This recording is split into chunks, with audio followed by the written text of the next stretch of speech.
Welcome to Brave Conversations Podcast. Here's your host, Danni Synot. And Tom, man, we have a great guest today, do we not? And we sure do. It's going to be a very familiar voice for so many of you. And I know his music has certainly played a big part in my own life, Tom, and I know the same for you. Oh, I don't even know how to begin. We're going to have a great conversation with him about something very important in his own life, but I just got to say, if we just were to even mention songs, they would go through many.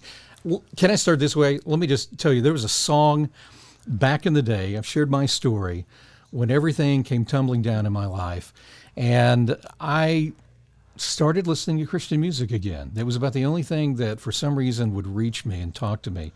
And one of the songs I heard was one that just hit me, the lyrics, because what I was going through. And I remember the words, lyrics are this. It said, I've been hearing voices telling me that I could never be what I want to be. They're blinding me with lies, haunting me at night, and saying that there's nothing to believe. Somewhere in the quietness, when I'm overcome with loneliness, I hear you call my name. And like a father, you are near. And as I listen, I can hear you say. And the lyrics were, you're a child of mine, born of my own design, and you bear the heart of life. No matter where you go, oh, you will always know you've been made free in Christ. You are a child of mine. That song meant so much to me. It reminded me of who I was at a very important time in my life. And I think that's, for me, his songs touch everybody. So yeah, they sure do, Tom. And, I can vouch for the same thing. I remember going through the very hard loss of my grandma, who I was extremely close to a few years back. And the song that gave me a lot of hope had these words that said, when you come home, run through the door and into my arms. And it just gave me that picture of heaven where I'll see her again, because we actually brought her to Jesus in the last few days of her life. And it was incredible. And going through another tough time and hearing, these beautiful lyrics talking about, a heart that's barely beating come alive, and just having that hope in those moments where you're driving along in the car and bawling your eyes out. And Mark Schultz, welcome. Thank you so much. This has been what a treat to hear you talk about those songs. And I remember writing all those songs, but just as you're telling the stories, I'm getting choked up just thinking about writing the songs. And even Child of Mine, Tom, that you were talking about, I wrote it and I thought I think this is going to be nice. And we recorded it. And I remember the producer gave me a rough CD of the mix. And I drove about 3 blocks from the studio, and I got to a stoplight, and the chorus came on, and I'd not heard it before. I sang all the parts, but I just hadn't heard it put together. And I remember sitting at the stoplight, it turned green, and I was just stuck there, and people were honking, but I just had tears running down my face because I just felt like, man, I feel like God wrote it, but I feel like God touched it when it got recorded too in a way that I never imagined. And there was something about it that was so encouraging, even to me as I wrote it, but I think God had something in that for even me to say, well, I'll make all things new, even this song I can make new. And so that's special. And When You Come Home was the first song I ever wrote after reading a book called How to Write a Hit Song when I was a youth director at a church. And so that's so great to go back to that my first song. But thanks so much. It's an honor to be on with you, and I look forward to the conversation. Let me tell you, it's meant so much. Danni and I both play radio. We do radio. She does it there in Australia. I do it here in the U.S. and contemporary Christian music, and it's powerful. And that's one of the connections that we've had. And your music, man, it's really made a difference to so many people. I guess to begin, when I hear your music, about every song I could go through, I think it comes from the fact that you were adopted. Mm-hmm. I hear lyrics in the songs and deep from your heart. So maybe we can get to that. I don't know if everybody really, I know many of us have heard some of the stories, but I don't think everybody really has. So Mark, we know you were born a very long time ago. Yeah. So, I've been me for Did you as have a much pet longer. dinosaur, Mark? Yeah, right. I did. I had two of them. One of them passed away, and we had to, we had to ride the other one to town to get the groceries. But that's been a long time. Oh, see, that was the story behind walking her home, see? Yeah, that's exactly right. So interview's over. You guys have it all figured out. But we're going to get to some things and have some fun still even to the end. But I think I would like to get into this and just talk a little bit about that. I understand you grew up in Kansas, and you were the special kid in the family, also the middle child, right? I was, yes. That's exactly right. Yeah, I was, it's so funny. My brother was 5 years older than me, and my parents, I think they thought we can't have any more kids. I think they were trying. And this is a story that happens all the time. They went and I was adopted. They adopted me. And then like a year later almost to the day, they had my sister. So I think it happens all the time. People are like, we can't have kids, so we'll adopt. And then all of a sudden they have them. So when I was growing up, I remember that my sister and I got in an argument. I think we were in junior high or something like that. I can't remember what it was. And hold on, let me just think how this thing went. Oh yeah. So I was adopted, and I didn't know what adoption meant. And so somebody at school told me I was adopted, and I was like, well, I don't even know what that means. So I went to my mom and dad, and I said, so I'm adopted. This is in the third grade. I said, I'm adopted, but I have no idea what that means. And my mom and dad said, well, we got to pick you out special. Your brother and sister, that's who just God gave us. But with you, we got to go pick you out special. And I always thought that was so great, as I grew up, and I thought, man, I'm special because I'm adopted. And when I was in the seventh grade, my sister and I got in an argument, and she was mad, and she couldn't think of anything else to say. So she said, oh yeah, well, you're not even supposed to be here because you're adopted. You're not even supposed to be in our family. And I said, and something inside of me at first was like, I can't believe she said that. And then I began to smile on the inside, and I said, yeah, I'm adopted. That means mom and dad got to pick me out special. They just got stuck with you. And so I always laugh about that. But there's never been a time. That's about the only time that I, when you're growing up, you think about it sometimes. But I've always just been so grateful to be adopted. I really have. It's been got a great family, and it left a great legacy for me to continue to build on. Mark, do you think that's something that's just in you as a person to have that attitude, or do you think it's the way that your parents brought you up? Because that's a really profound thing. That's, to have that gratitude and to just be, so I guess in love with your adoptive family that you don't even feel necessarily a need to go and seek out your birth mum. Yeah, I think to answer that, I think that it might be that I'm a guy, and I don't know that it's all guys are like that, but I think women innately want to know more. They're interested in like seeking. I'm just a guy who just feels like, fine, everything's fine. And I remember, I think it's partly my personality too. I remember one time I was in a car wreck, of all things. I was in the back seat. It's kind of a funny story, but I remember as the car was spinning, I don't remember saying it, but everybody in the car remembers me saying, we're okay, we're okay, we're okay, we're okay. And I think where somebody else might have said, oh, we're all going to die. And my first inclination was just like, we're going to be fine. Guys, this is going to be great. So I think partly it's my personality, partly it's my parents. And I'll never forget, because of that, it's almost been sort of when I did a concert, I remember in Jacksonville, Florida, and it was for an event, and I sang a song called "Everything to Me," which I wrote to my birth mom, and it had just come out. And afterwards, I talked about how grateful I was to my birth mom for giving me life. And afterwards, a mom came to me and she said, "Hey, my daughter's adopted. She's about 13. She's really struggling with it." And so she brought her back to the green room, and we talked for a while, and you could just tell she was just really struggling. She felt like, hey, I've been abandoned essentially, and my mom has adopted me, but I'll always kind of be damaged because I've been abandoned, and this is like second best for me or whatever. And I remember telling her the story, and I said, I really feel like God doesn't make mistakes, and that God's got a specific purpose for you. And I said, what you really don't want to do is be so down and focus so down on that you miss what God's got for you, because God doesn't make mistakes. He's got a plan for your life.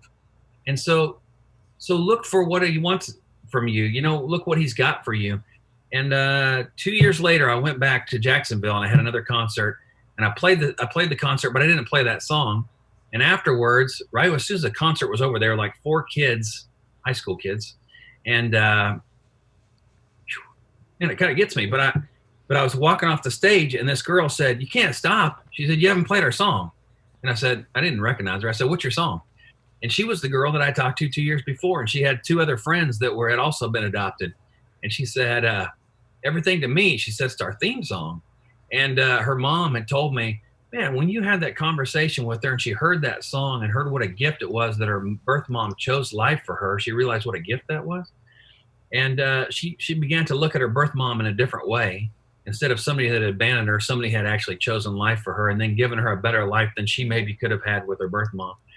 And she was a different kid. I mean, she was just a happy kid who looked like she was in a great place. And so from there, I realized, oh man, I wonder how many other people feel like maybe they feel abandoned and don't know the other side of that. And so it's become a theme for me to talk to folks after concerts who have been adopted and kind of talk through their circumstances.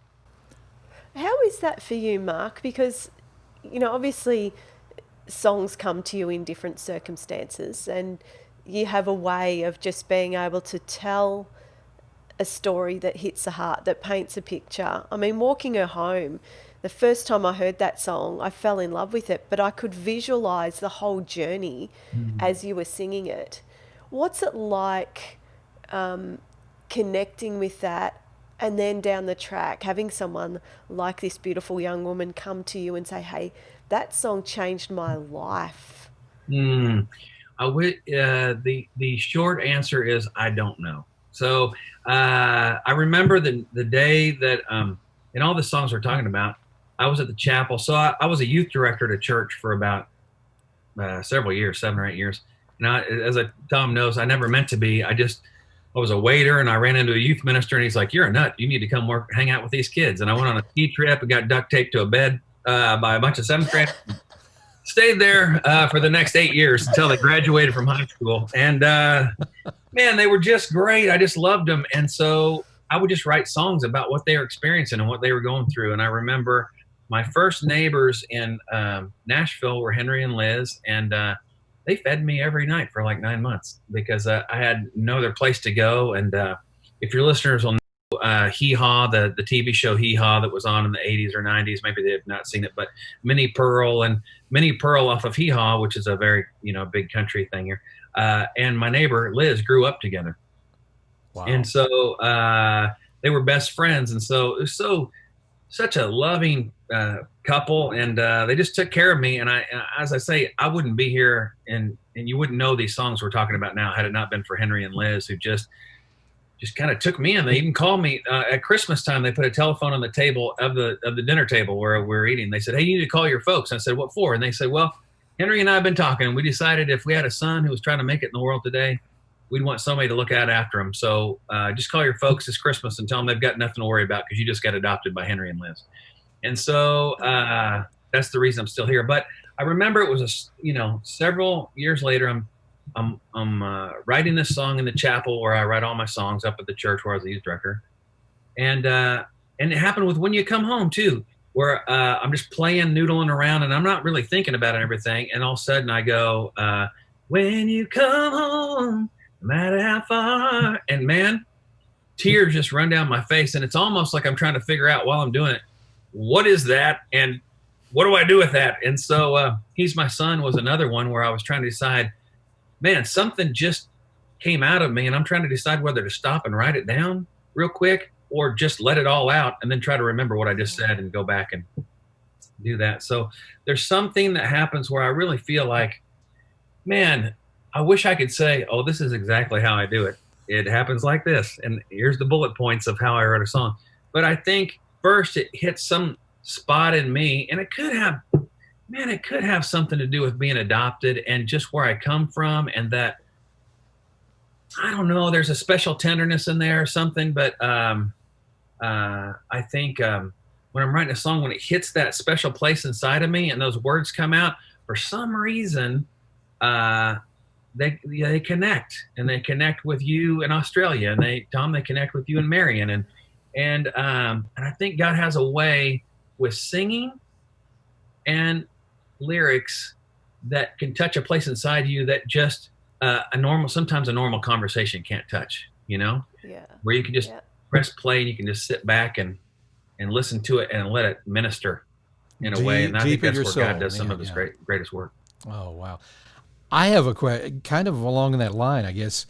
We're talking about Mark DeBreeze, right? Is that his name? Youth minister. Youth minister had an impact, and your dad had an impact on you. I heard a story, I guess, that kind of I can really relate to myself, and I think the power of a father. You were talking about part of your story when you came here, and you were just being a waiter, I think it was.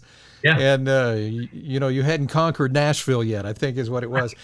Right. And your dad called you, didn't he? And then I think your parents came to visit, and he said something really profound to you. Can you tell a bit of that here's story? The thing. I think, and I need to remember this, and I'm glad you just reminded me of that, because now I've got 2 boys who are 8 and 6 and 2 girls that are 3 and 1. But when a dad believes in you, anything's possible. And I remember I came to Nashville. My Apple Watch, it hasn't worked in like 2 weeks, just all of a sudden started talking to me in the middle of it, tried to figure out some kind of problem. My dad, I said, I want to go to Nashville and try to make it as a singer songwriter. And that to them was like, but you're a marketing major. And I was like, but I think if I get to be 80 years old and I've never given it a try, I think I'll always be disappointed in myself. And my dad said, well, I think you should go. And I said, but I'm going to wait a little bit. I'm going to make some money on the farm where my uncle works, And he said, no, you're not going to do that. And you're just going to go ahead and go. And I had $75 in my pocket and a credit card. And I drove to Nashville, and I was kind of disappointed in my dad for not letting me work. And I found out later, he told me, I asked him, I said, hey, why did you not let me work and get some money before I went to Nashville? And he said, because I knew you wouldn't go. I knew you would do 3 months on the farm, and then you would say, but I need to do 3 more months so I get a little extra money. And then 20 years later, you'd still be working there. So I came to Nashville, and I was going nowhere fast. I mean, I was so disappointed in myself. I wasn't writing songs. Nobody was giving me a chance. I was a waiter. And I called my dad one day. I talked to him on the phone to tell him how things were going. And he said, after I told him all that, he said, are you paying your rent? And I said, yeah.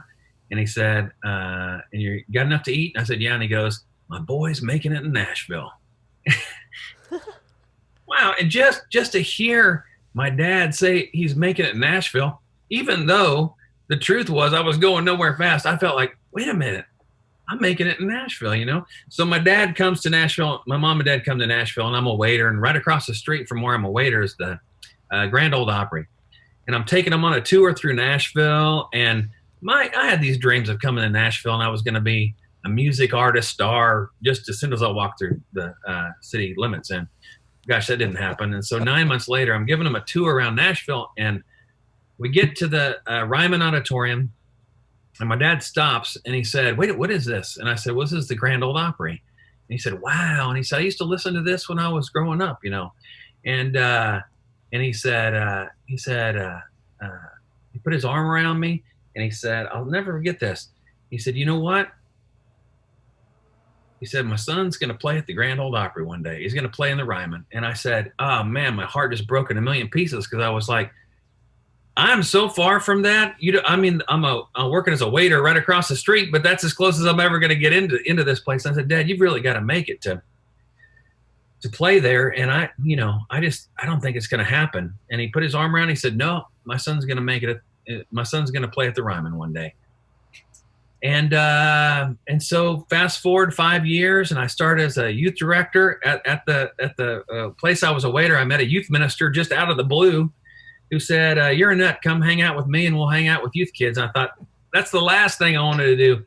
But because I did that, here are all these kids, and I'm writing songs about them and the mission trips we're on. And they love this song, so they bring their parents to little concerts. And we start with 100 people, then 300 people, and 500 people.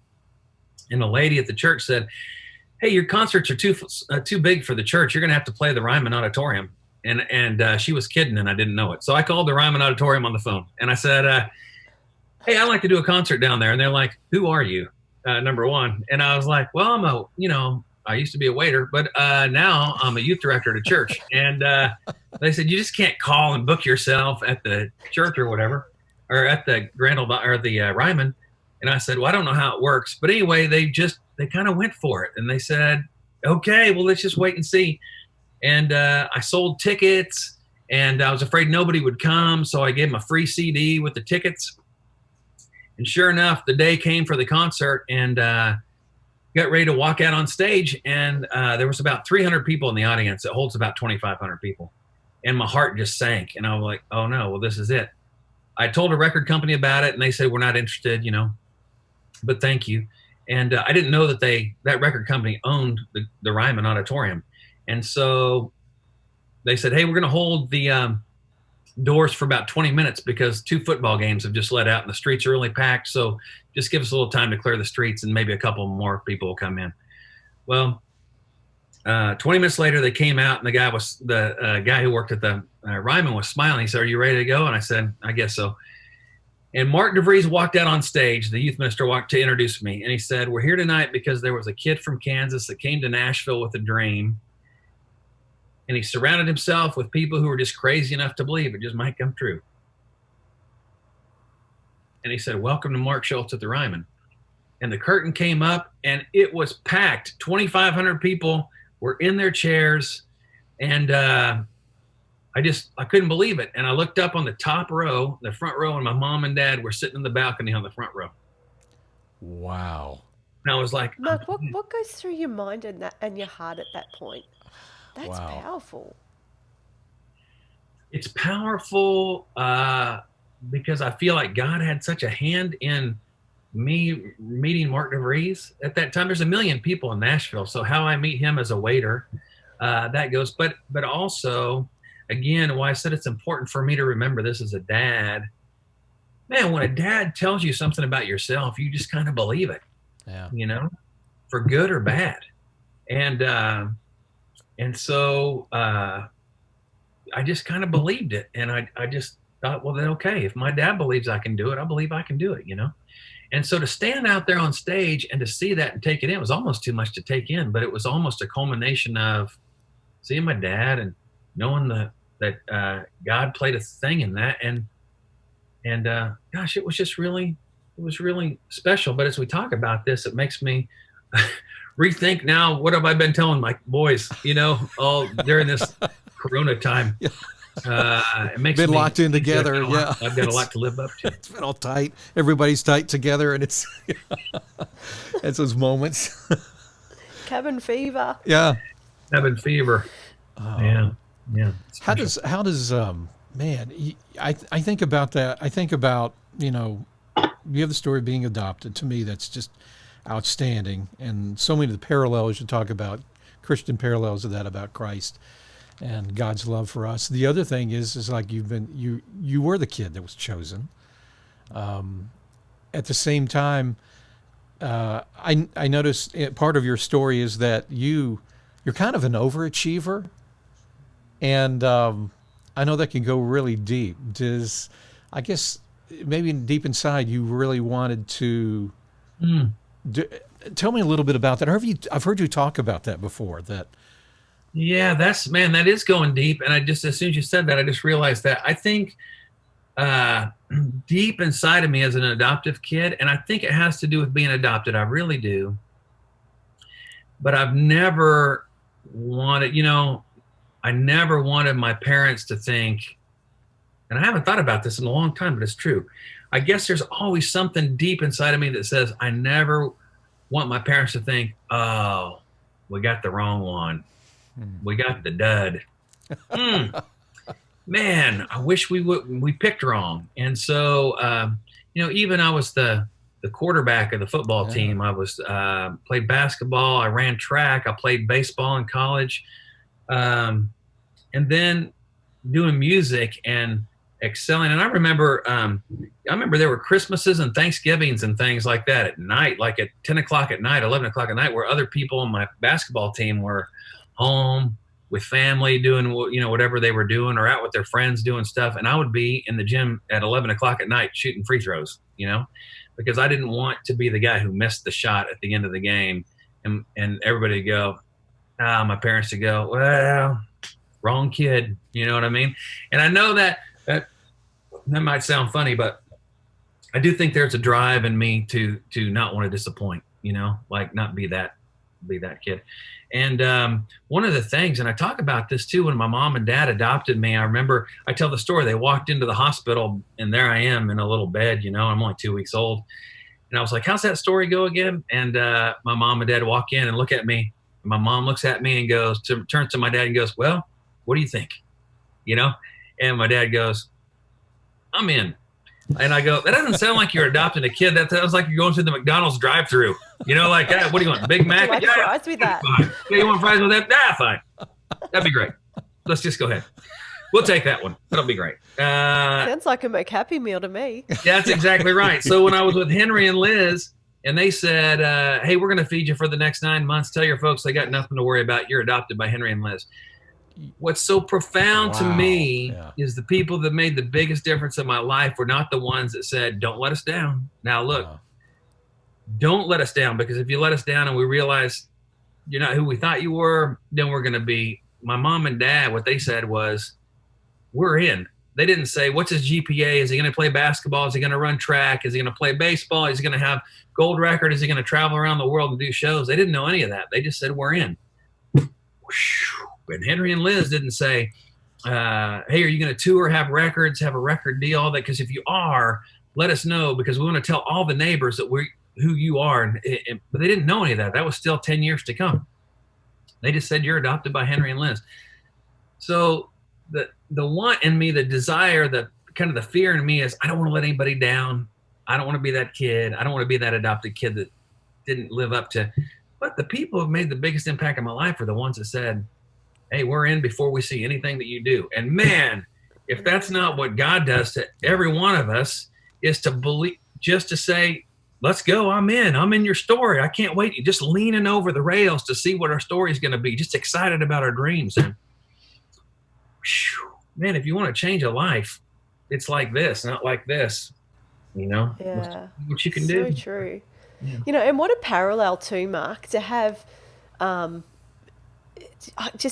just thinking about that whole story with the Grand Ole Opry, the record companies didn't want to deal with it or whatever, but God's hand was so on it, with him knowing the impact that he was going to be able to use through you, not making it easy, but even building those skills as a youth minister and understanding the dynamics of ministry and the needs in front of you and the needs of people for these songs. And then for even the record company to say, hey, we're not interested, but God opening that door to give you a go, to have that auditorium full of people, and for God to even be able to say, hey, you might have shafted him, you might not have needed him, but I've got other plans. Yeah. God is so much bigger than that negative speak. But the enemy, he tries to get in, but you know what? God is so much bigger. And thank goodness that that God put that in you, that attitude that you have to be able to, I guess, see the positive side of things and to keep pushing through, and to have that faithfulness that you have in a song that, hey, I don't know where this is coming from right now, but I've got to write it down or I've got to play it out, because the impact is life-changing for people. Yeah. I think, the follow-up to that story is the record company who owned the Ryman showed up that night because they heard it was sold out. And so they didn't even have to have a ticket. I was trying to give them tickets, but they weren't interested. When they found out it was sold out, they showed up. And what's interesting is I was so afraid nobody would come, so I gave everybody a CD just as a bonus in case they didn't show up. They were at least going to get a CD that I was on. Everybody had listened to that CD for 6 months. And so when they showed up and the record company showed up and stood at the back of the Ryman, everybody, all 2,500 people were singing every word to that song. And they were like, wait a minute, this is a youth director and everybody's singing this song. We got to sign him right now. And they did, which was which was amazing. But I do think that when you're doing what you think God you're supposed to do, I remember playing songs even in an empty chapel or an empty in college, playing in an empty theater.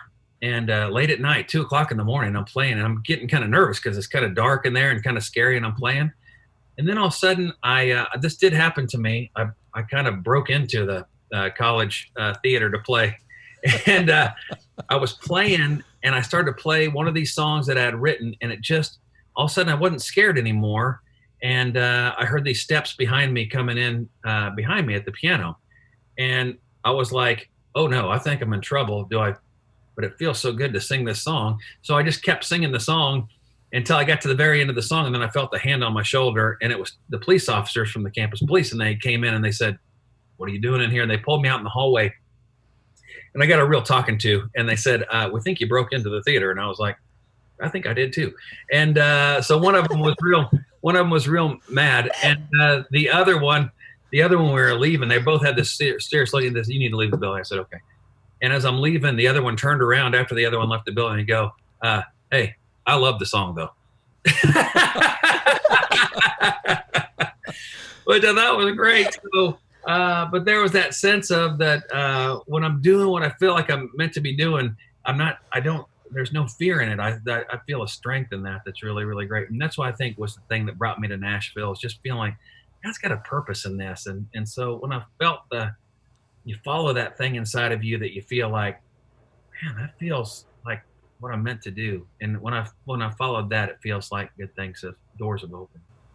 Yeah, I think that, that driving to that you have within yourself when God's on it is a powerful thing. And it carries us right through.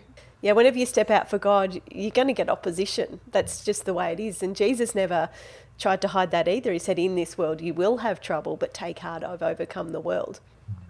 But as far as, breaking into stuff, breaking into auditoriums, I mean, that has become a bit of a pattern for you, Mark, hasn't it? I mean, I know that a story about, you barricading yourself in a radio station in Illinois. Oh, man, I heard about that. Wait. Tom, we actually found some evidence. Oh, yeah, hang on just a second, Mark. Just hang on with us just a moment.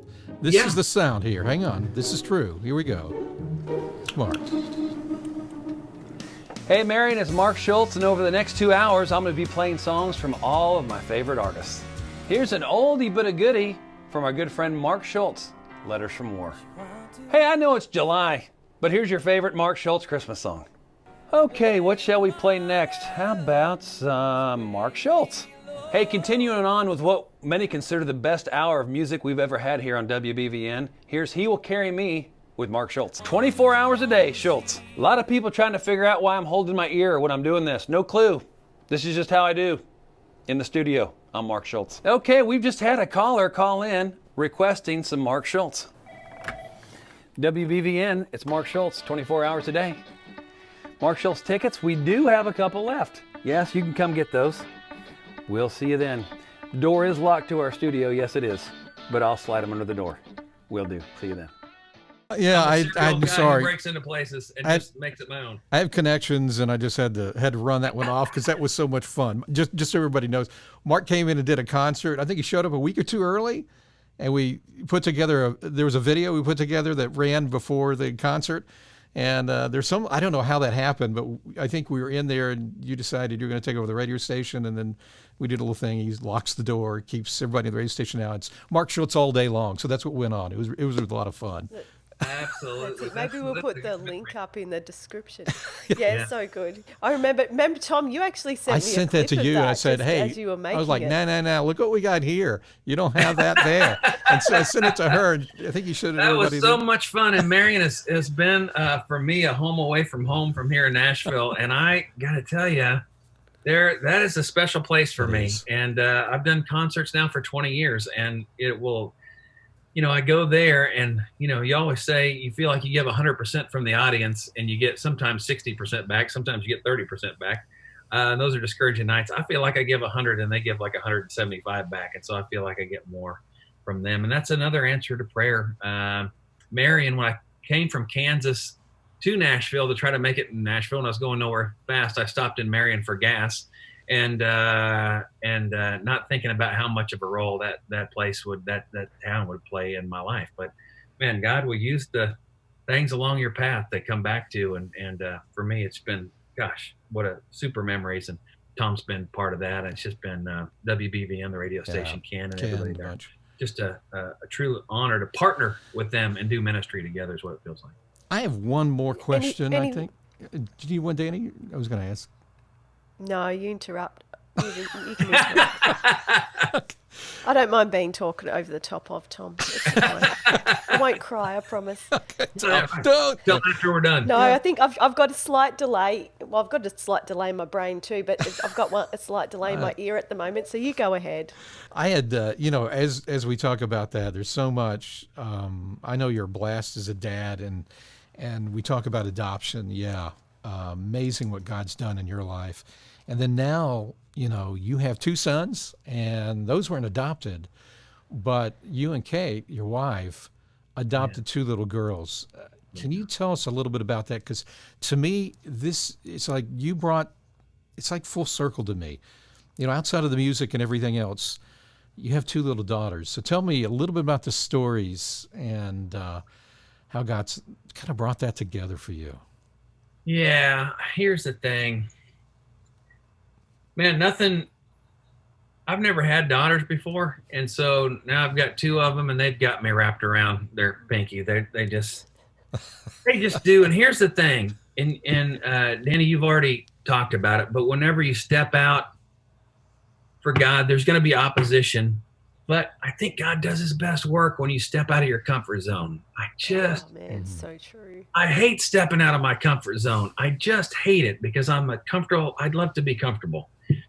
But it feels like if you want to really see what God's going to do in your life, you just step out there and you just wait and see. So I told my wife, I said, look, the people who have done the most important things in my life have been the ones who have said, we're in. They just said, we're in. So I told my wife, let's try to live like that. And my wife was like, well, I've lived like that for a while, but you can come join me if you like to. And as I told Tom, my wife's about 10 years in front of me. When we got married, I'm actually 10 years older than my wife, but Mark DeVries, the youth minister, married us. And he said, there was great concern when Mark and Kate got married because of the difference in their maturity. But we feel like Mark's going to catch up with Kate over the next, 20 or 30 years. It's true. She's just a spiritual giant. And so she said, well, just see. And she said, hey, let's see if there's anybody to adopt in China. And so we did. And then Gus came along. And so we weren't able to adopt. And Kate was like, they said, what kind of medical needs would you accept? And Kate was like, well, we'll just send us whatever you got. And I was like, no, don't send us whatever you got. That's too much for me. That's just too much. And so they said, but you'll never, Kate said, as long as they're under a 1, that's fine. We'll take anybody under 1. And she said, well, that's not going to happen. They're going to be 4 or 5 years old. And so Gus came and they put our file away for like 4 years. And so we just thought, well, it's not going to happen. And what we didn't know is that lady went on furlough for 4 years after Gus came. And then she came back into her job and she was working again. And Kate had just updated her status that we were ready to accept a baby again. And that lady had been gone for 4 years. She comes back. All of a sudden, this baby comes up on the screen who's 8 months old. And she's like, I know a couple that wanted an 8-month-old baby. And so she went over to our file and picked it up, and it had been activated like a day and a half before. Wow. She called Kate, and we were just in here, and there Maya May pops up on the screen. And we went to China, and we got her. And I love telling the story that what was neat is she doesn't have fingers on her left hand, and so she was in an orphanage, and she probably would have been, that's her direction of her life, would have been orphanage to she aged out to the street because she wasn't perfect, they would say. So we felt like we'd won the lottery when we got her because she was just perfect. And even the stewardesses, as we got off the plane, the people from Delta stopped us before we got off the plane, and they were like, well, we need the baby. And I was like, what for? And they were like, we just need the baby. So we gave them the baby. And I remember she holds her up and she looks at her and she kisses her on the head and she says, baby girl, welcome home. Wow. Oh, wow. Such a special moment. So she has my heart. And I thought, she's the greatest thing in the world. And then I thought, good, that's all the stepping out I want to do. That's fine with me. And my wife's like, we need to step out again. I was like, no, we don't. So I didn't know where. She just said, I think we're going to keep looking. And so I was doing a concert one night about a year ago, and a year and a half ago. It was Christmas. And she called me and she said, hey, what are you doing right now? And I said, I'm doing a concert. And she said, well, how fast can you get to Kansas? And I said, well, what's going on in Kansas other than I grew up there? She said, we got to go pick up your daughter. And I said, no, my daughter's at home in Nashville. And then she said, no, your youngest daughter. And I was like, oh, no. And so sure enough, we went to Kansas. We flew to Kansas, and she was just born. Man, that's the quickest delivery I've ever heard. So it all boils down to tie it all in a bow. My youngest daughter, Ebby Lou, comes from the same state. Oh. She comes from the same town. She comes from the same adoption agency. Wow. And her story where she comes from. She is the happiest little thing in the whole world. And from what her story says, she shouldn't be. Yeah. But she is the most joyful light of my life in the whole man. And to think I would have missed out on that had I stayed in my comfort zone and just stayed safe. But again, the spiritual maturity, my wife says, this is where you make things work. This is where God makes things work. Whew. And I can't imagine my life without those two girls. They just took it to a whole other level. And spiritually for me, now as a father, to look at our adoptive daughters and not say, oh, can I love them as much as I love the boys? Are you kidding me? I mean, hey, whatever happens to those girls, I'm going with them. No matter, with the boys, I don't know, things happen. But the girls, I just am I'm crazy about all of them. But to think that God loves me like I love my adopted girls, man, I can't imagine the love that is.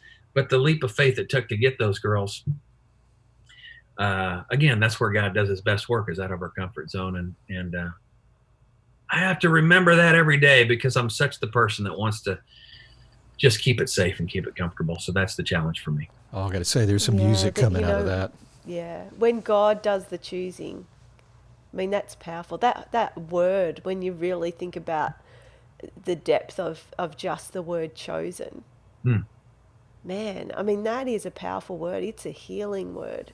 I had the opposite experience to you, Tom, where my dad left after my parents split up, and I didn't see my dad from when I was about 6 or 7 to 16. And, when God has given me certain people in my life who, like you, have adopted me, the healing that brings and the power that brings to your journey is just incredible. And it then releases us to do the same for the next person. And that legacy it continues on. And it's such a trait of God as our Father. That unconditional love, that way that he just says, I'm in, and the lengths that he will go to get us to the place that he needs us to be is just incredible. He chases us down as his kids. He'll do whatever it takes for us to know that we're loved and cherished.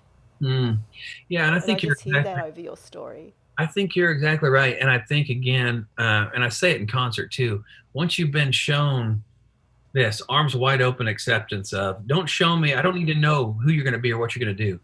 I just want to pour into your life and let God do what he's going to do. But I just want to be the one that opens the door.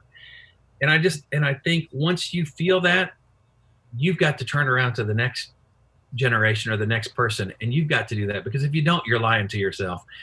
That's a move of going, oh, thanks for giving that to me, but I'm not passing that on. That's where you step out the next. And we're just home in Kansas, and I didn't ask him, but I remember at one point in time, my wife was in the kitchen, and I had Ebby Lou, and I'm the adopted kid from Kansas. holding the adopted kid from Kansas, and we're just laughing. I mean, she's looking at me, and she's laughing and laughing. It's making me laugh, and I turn around,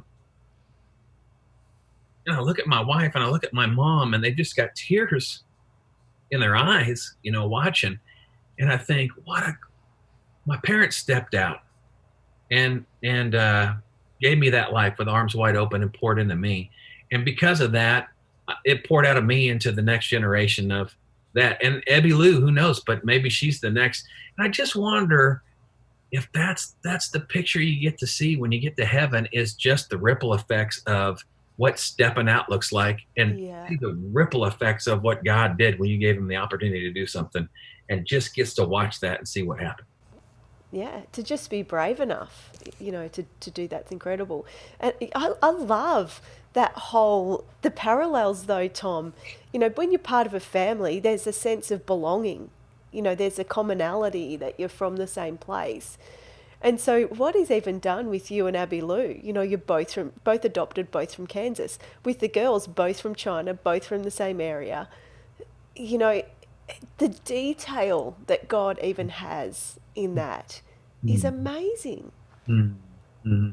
Yeah, it's pretty perfect. And I think even, just in this conversation, me stepping out to leave Kansas to come to Nashville, and in a way to meet Mark DeVries at that restaurant, that was stepping out. And I think that's why I was literally adopted by that church through Mark DeVries. And again, it was stepping out because that wasn't a comfortable place for me. And so again, I think what I'm reminded through all of this is, again, God does his best work in those places. But you're right, the amount of detail that goes into where you go, oh, that wasn't a mistake. Look how beautiful that finish is on that. That can't be. And it even goes as deep as writing songs. Sometimes I'm thinking, oh, I can't write about that. That's too personal. That's too deep. And sometimes I'll put out a record and I'll just feel like, gosh, there's way too much of raw me in that record. You know what I mean? And people are going to go, And I remember my best friend, who I grew up with, called me one day, and he said, I was driving down the road and I just got your new record and I put it in. And he lives in California now, but he said, I put it in, and he said, I had to pull over on the side of the road and just weep because something about your story, the things in your story were just paralleling my story, just made me. And he said, I know we've been friends for 35 years at the time, 40 years.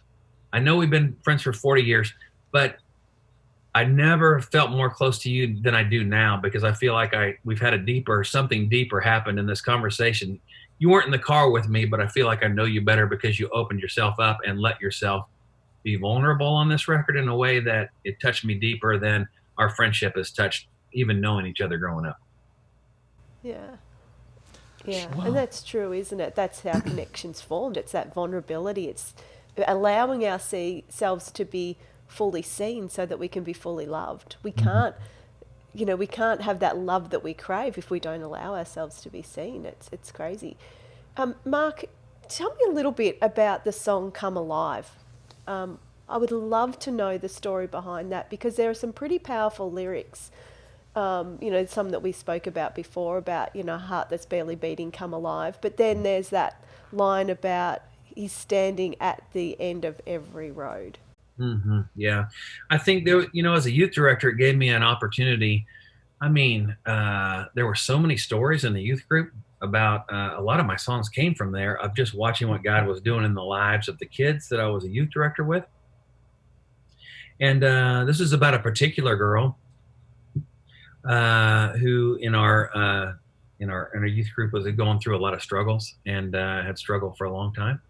And so she was just turning the corner, coming back into her faith after saying no to her faith for a long time. And so I wrote this song with a friend of mine, Matthew West.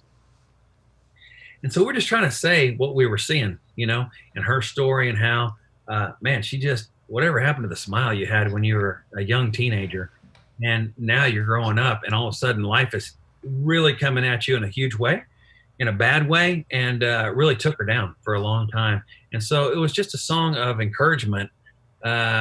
of God saying, hey, bring your broken heart to me, lift it up, and you'll see that only God can make it a heart that's take a heart that's barely breathing and make it come alive. And so that was just a theme song for her in that. But that's that's a special song. I haven't thought about that song in a long time. But it's meant to be an encouragement for anybody who ever feels like, man, I just feel dead on the inside, and I feel like it's going nowhere, and I feel like there's no worth to me whatsoever. That again, God can, with His Word, breathe back into that and bring that back to life again. Yeah, it literally did that for my heart driving along in the car one day. When I heard that song, I had tears streaming down my face, and it was just that hope that, you know what, nothing in this world can fix what's wrong right now, but God can take that heart that's barely beating and make it come alive, and He did. You know, it's something that it's so, oh man, just so unquestionably God through that music that is unreal. Yeah. And it's everything, isn't it? It's the lyrics, it's the melody, it's the story behind that brings it from that place of authenticity to then tell that story and feed into someone else, who then, of course, goes and shares that. Yeah. Yeah, that's song. right. Part of that legacy again. That legacy. That's just part of that legacy. Just a song. Yeah, It's amazing. and I feel like the thing about it is, it would be so nice if everybody could say, "Gosh, I've escaped heartbreak. I've escaped feeling a sense of unworthiness or worthlessness." Man, I've never felt that before. But I think life has a way of breaking everybody, and I think it does it in a way that at some point in time, you need to hear that song, you need to hear that message, and you need to hear that hope. Because I just don't think anybody goes through life without that. I think it happens to even my wife's best friend growing up in grade school and high school, who for some reason I don't know why it is, but I think we just always think we're going to live forever. You know, I'm pretty sure I'm going to live forever, and then all of a sudden I never think about dying. But her friend had brain cancer, and she's got 2 kids, and she lives down the street from here, and she may have 8 months to live. You know, from yesterday, she thought, man, life goes on forever, you know, and it's how it is. And my wife was just in the kitchen today, and I was with the kids, and she was just doing the dishes, and she just dropped the plate in the sink, and she just was sobbing so hard she couldn't even breathe, you know, and it just hit her like that. And I just think, man, you just never know. I mean, it's just it happens to everybody, and so you need that hope. You just need that hope that there's something more than what we see right here. Yeah. You know, we only have this moment, don't we? Yeah, that's right. It's about making it count. Yeah, that's right. And again, this interview is good reminders for me on how to be a better dad. I think as I listen to it, I'm like, I know this is the program, but for me, I just keep making mental notes to myself of, you know, what's important. This is just helping me realize what's important in life. Oh, that's good. Well, you know what an absolute pleasure that is, Mark, the way that you've been able to feed into us through your music. You know, what an honor to be able to be part of that for you. That's really special. Well, it is. Whether it's Marion, Illinois, where I play, and I feel like, again, they feed in so much of who I am and what I've done over the years, and I think maybe that's the role, you know, in all of this, is that we play. Again, I go back to this image of this encouragement and this love, and once God does that to you and you mirror it back to what God has already done for you, I think that's what changes hearts. And I think that's what changes the world, is one heart at a time, just somebody who's felt God's grace, mirroring that back to the world, and it affects somebody else, and they're able to turn and do that for somebody else. And that's what I think, that's what it looks like, I think, once done well. Yeah. That's good. I know we're about at an hour, I guess, Danny. So, Yeah, I think we are. We've Hey, done we do really, too here. really Yeah. well. I hope there's something in there Oh, you can. yeah. I hope there's a nugget or two you can dig out of there. My gosh, I think the whole thing's a nugget. I think Yeah. you've done so well. But An Mark, I just want to hour-long put nugget. my arm around you right now and just say, one day, son, Yeah. you're going to play in Australia. I believe it. I believe it. I love that. I would. Funny enough, Australia is a place over the years where I would be, looking on Facebook and stuff, and people are like, "When are you coming to Australia?" And I was like, "Australia? They play my songs in Australia." So that is. You're huge here. Yeah. That's really cool. Well, that's over the years. It's been nice to hear that people are listening, and so I'm grateful for that. Thank you for having me on.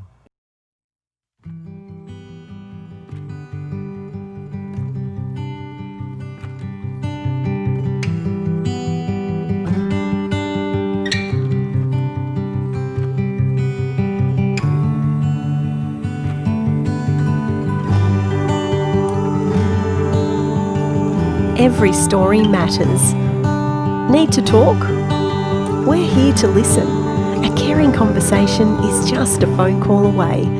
Free call 1800 272 838. Brave Enough Care Line 1800 Brave You. Yeah. Hey, wouldn't it be fun to pray into, to have you come and maybe sing for us at our next Brave Enough conference after?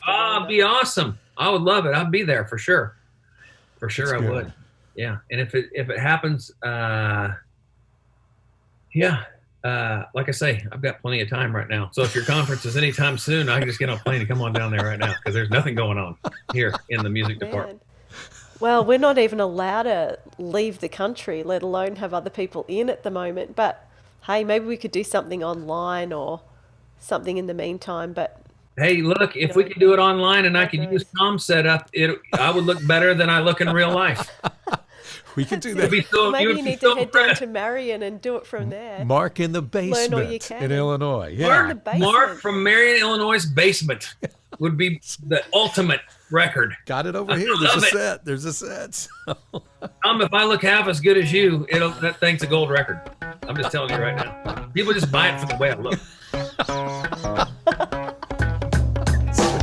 Thanks for tuning in to Brave Conversations. If you'd like to catch more podcasts, then check out our website at braveenough.org. And don't forget to like and subscribe on social media. Thanks for joining us on Brave Conversations.